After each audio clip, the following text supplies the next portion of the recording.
You committed in July to be accountable. You personally committed to be accountable regarding the film Dark Horse. And now today it was reported that your campaign decided to leave this to the production company Go Up. Why backtrack if that's what this was? Hey, I saw the financial filing on G1. Just Google it. It's on G1. The accountability report will be there in the article. From saying that the production company even spent more than it received in investment. Anyway, wherever it went, money was spent. The accountability report was done as part of the investigation that's happening in São Paulo, and the press itself leaked it. You published it. It wasn't me, so that's how it is. As for me, here's what I'll say. I'm not the one who has to answer for it. Lula is. So you need to demand answers from him. Where is Lulinha? Where is he? Is he in Spain? Is he living in that luxurious place? No, who is paying his bills? Where is the follow the money? Where is the money? What was the origin? How is he being supported there in Spain? Someone who had inside the government used his own father's government to do business. De Roberta, who is the lobbyist for Careca, from INSS, em Marcola, from Lula, who opened the doors of the entire government for his son to do business. So, I'm not the one who has to explain. You bought yourself. You said you were 100% willing to provide the loss of the called contract. That's a question. The loss of the contract. Brazil is burning in flames. Everyone is in debt. Brazil is broke. 200 industries have already left Brazil. To Paraguay, more than 1.1 million company tax registrations are delinquent. You arrive. We want to insist on a private relationship for private ends that has no public counterpart at all. Guys, it's no use. You won't put me in with this guy. You won't put me there. Today, the government, the kid, owes explanations. They're going to demand explanations from him. I'm here to rescue my Brazil.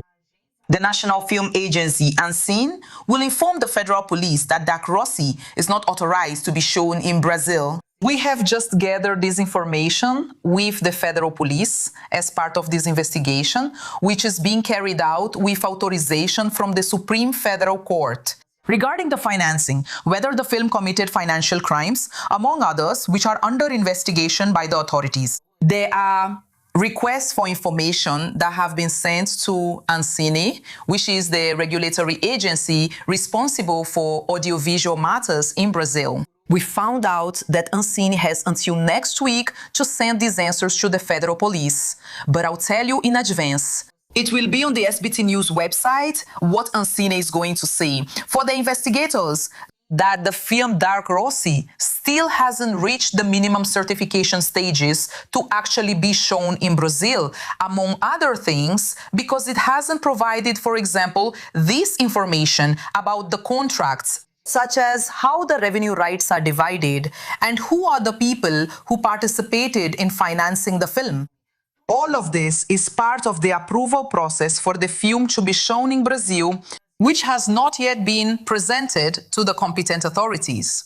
The federal police sent a series of questions to Ancine, and SBT News found that among the questions, the federal police asks whether there was public funding through funds, public resources, or legislative earmarks.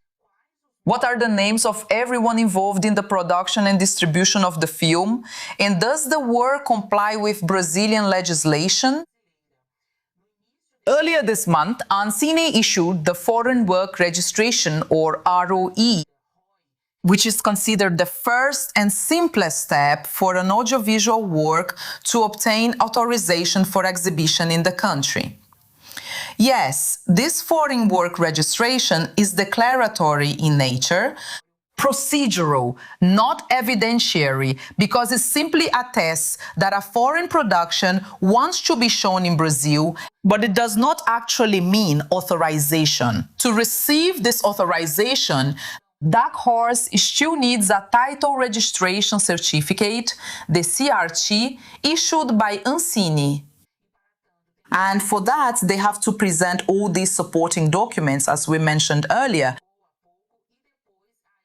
And then they still have to send this production to the Ministry of Justice, which will issue the film's age rating to Ancine.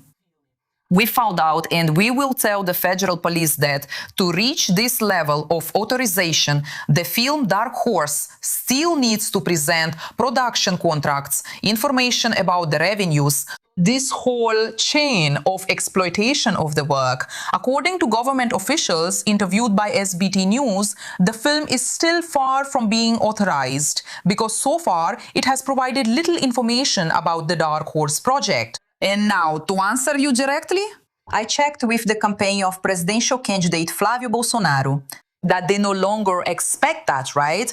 The impact the movie would have and the idea would be positive for Flávio Bolsonaro's campaign. So why didn't it happen in time? There was an expectation that this movie would be shown now in September, but that ended up not happening.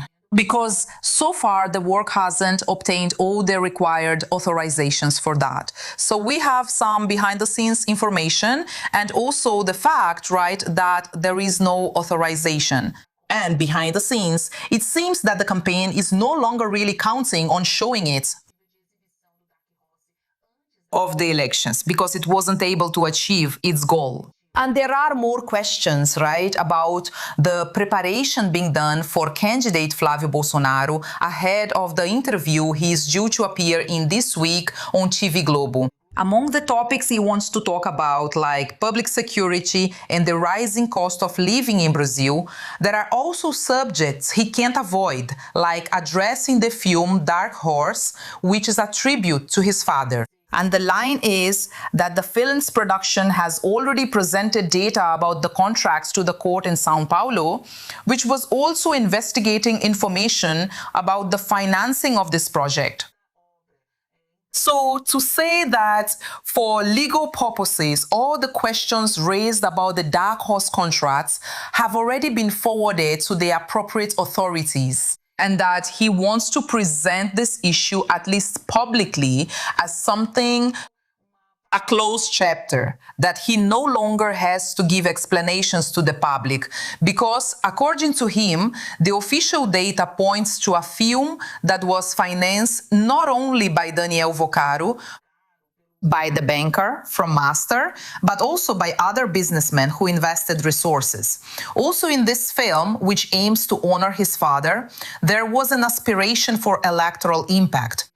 But it ended up being made unfeasible by all the controversy involving the production and the fund, right, of the resources, since the money left Brazil, went to the United States, and the Brazilian authorities lost the paper trail for that data. And there are a lot of doubts about whether the money didn't come from Master itself, right? How involved would Daniel Vorcaro be in the production of this movie? Marina, that's interesting. Basilia, because the movie was actually designed to be used in a positive way in Flávio Bolsonaro's campaign.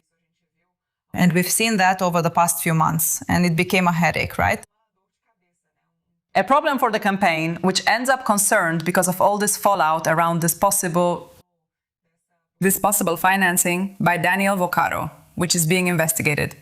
Thank you, Basilia, for joining us. Good night and have a good shift.